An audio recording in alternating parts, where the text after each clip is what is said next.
आइए इलास्टिसिटी में हम लोग अभी types of stress and strain, ये कितने टाइप की हो सकती हैं, इस पे बात करते हैं। सबसे पहले हम जो इंटरनल रिस्टोरिंग फोर्सेस प्रोड्यूस होते हैं उसके हिसाब से इसको क्लासिफाई करते हैं स्ट्रेस और स्ट्रेन को। देखिए, उन फोर्सेस के हिसाब से स्ट्रेस को दो पार्ट्स में डिवाइड किया जा सकता है। एक तो हो गया नॉर्मल स्ट्रेस, दूसरा टेंजेंशियल, या इसको हम कहते हैं शेयरिंग स्ट्रेस। नॉर्मल स्ट्रेस किस केस में हम कहते हैं, मान लिया कोई हमने क्रॉस सेक्शन लिया बॉडी का, उसमें जो इंटरनल रिस्टोरिंग फोर्स है इसके परपेंडिकुलर एक्ट कर रहे हैं, हम एफ एन बोल रहे हैं इनको। क्रॉस सेक्शनल एरिया मान लिया ए है, तो यहाँ पे नॉर्मल स्ट्रेस, स्ट्रेस एस से डिनोट कर रहे हैं, ये क्या हो जाएगा, ये हो जाएगा normal force divided by cross sectional area. अब टेंजेंशियल या शेयरिंग किसको बोलेंगे, देखिए सेम कॉन्सेप्ट है। ए क्रॉस सेक्शनल एरिया है, फोर्सेस यहाँ पे जो लग रहे हैं इंटरनल रिस्टोरिंग फोर्सेस वो टेंजेंशियल हैं, सपोज एफ टी से डिनोट कर रहे हैं हम, तो यहाँ पे टेंजेंशियल स्ट्रेस क्या हो जाएगा, टेंजेंशियल स्ट्रेस हो जाएगा यहाँ पे F T by cross sectional area. तो ब्रॉडली, मोटा मोटी रूप से जो स्ट्रेस को दो पार्ट्स में डिवाइड कर सकते हैं। इसी तरीके से देखिए स्ट्रेन को भी हम दो पार्ट्स में डिवाइड कर सकते हैं। एक हो गई नॉर्मल स्ट्रेन, दूसरी हो गई शेयरिंग या टेंजेंशियल स्ट्रेन। जब कभी भी नॉर्मल फोर्स की वजह से स्ट्रेन प्रोड्यूस होती है तो उसको नॉर्मल स्ट्रेन बोल सकते हैं। जब कभी टेंजेंशियल या शेयरिंग फोर्स की वजह से स्ट्रेन प्रोड्यूस होती है तो उसको शेयरिंग स्ट्रेन बोल सकते हैं।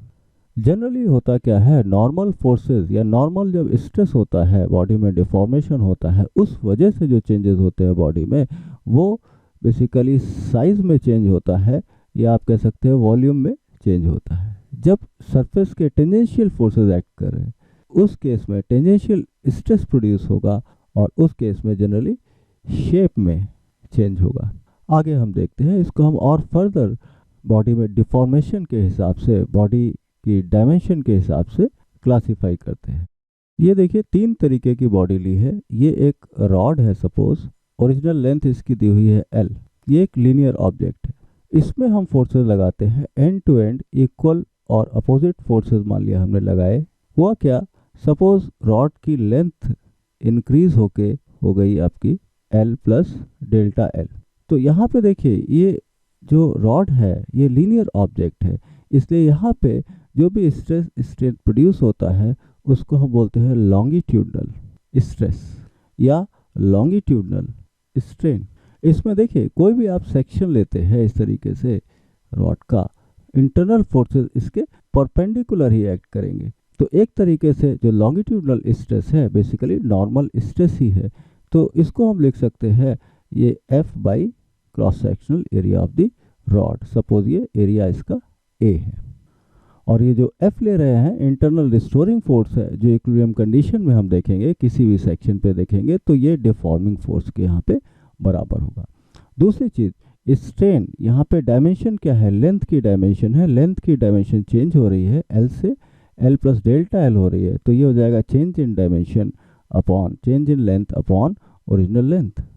तो ये बेसिकली क्या हुआ, ये लॉन्गिट्यूडनल केस हुआ। यहाँ पे अगर हम देखें मॉडुलस ऑफ इलास्टिसिटी जो होता है उसको हम बोलते हैं यंग्स मॉडुलस, और वाई से रिप्रेजेंट करते हैं, क्या हो जाएगा ये स्ट्रेस अपॉन स्ट्रेन, ये हम निकाल सकते हैं। दूसरा देखिए हमने ये सॉलिड स्फीयर लिया है, सॉलिड स्फीयर लिया है और हमने फोर्सेस अप्लाई किए हैं, equal forces, equal opposite forces surface के परपेंडिकुलर अप्लाई किए हैं हर पॉइंट पे इस तरीके से। तो होगा क्या, यहाँ पे इसका सपोज वॉल्यूम चेंज हो जाता है, स्फेरिकल ही रहा, शेप चेंज नहीं हुआ इसका।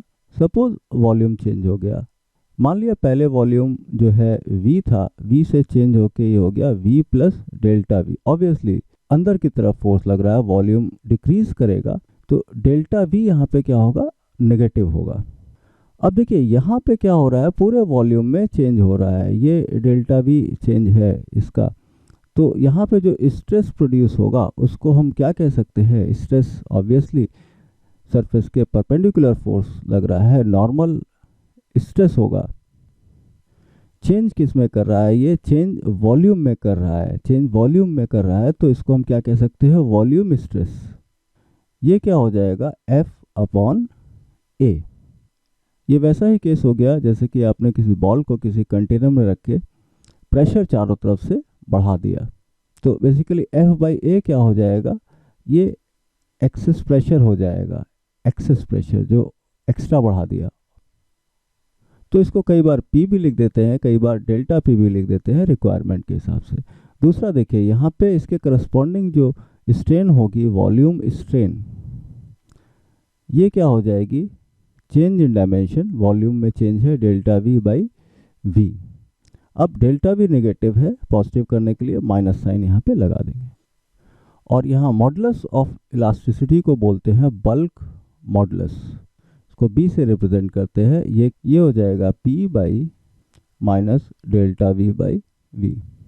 एक और टर्म यूज होता है यहाँ पे, कंप्रेसिबिलिटी। कंप्रेसिबिलिटी को K से रिप्रेजेंट करते हैं, ये होता है 1 अपॉन बल्क मॉडुलस, ये याद रखिए।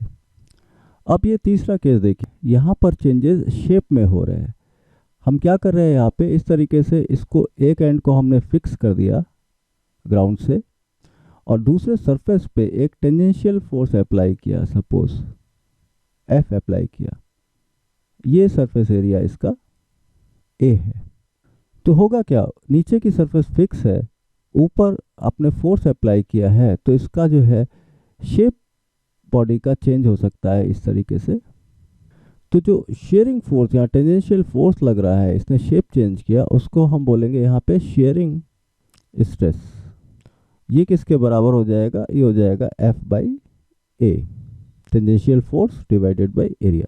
दूसरा, मान लिया इसकी लेंथ आपको दी हुई है L, इसकी ये साइड यहाँ से सपोज X डिस्प्लेस हो गई, तो यहाँ पे इसके करस्पॉन्डिंग शेयरिंग स्ट्रेन क्या हो जाएगी, शेयरिंग स्ट्रेन को यहाँ पे डिफाइन करते हैं X, जो अपर साइड का डिस्प्लेसमेंट हुआ, अपॉन L। इसको हम क्या लिख सकते हैं, ये अगर एंगल हम थीटा ले तो इसको हम लिख सकते हैं tan थीटा, या स्मॉल एंगल के लिए हम tan थीटा को सिंपली थीटा लिख सकते हैं।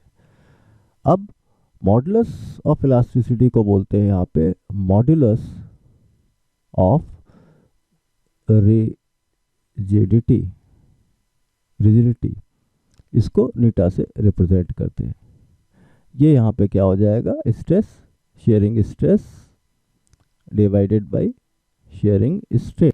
यहाँ एक चीज और याद रखिए, जैसे कि लॉन्गिट्यूडनल स्ट्रेस की बात की है, यहाँ पे बॉडी पे आउटवर्ड डायरेक्शन में फोर्स अप्लाई किए हैं, तो बॉडी जो है टेंशन की स्टेट में है, इस तरीके के फोर्स को बोलते हैं टेंसाइल स्ट्रेस। अगर इसको कॉम्प्रेस किया होता, अंदर की तरफ फोर्स लगाए होते, बॉडी की लेंथ कम हो रही होती, तो बॉडी में कंप्रेशन होता, तब हम इसको बोलते हैं कंप्रेसिव स्ट्रेस। तो लॉन्गिट्यूडनल स्ट्रेस में भी दो तरीके के स्ट्रेस हो सकते हैं, टेंसाइल एंड कंप्रेसिव।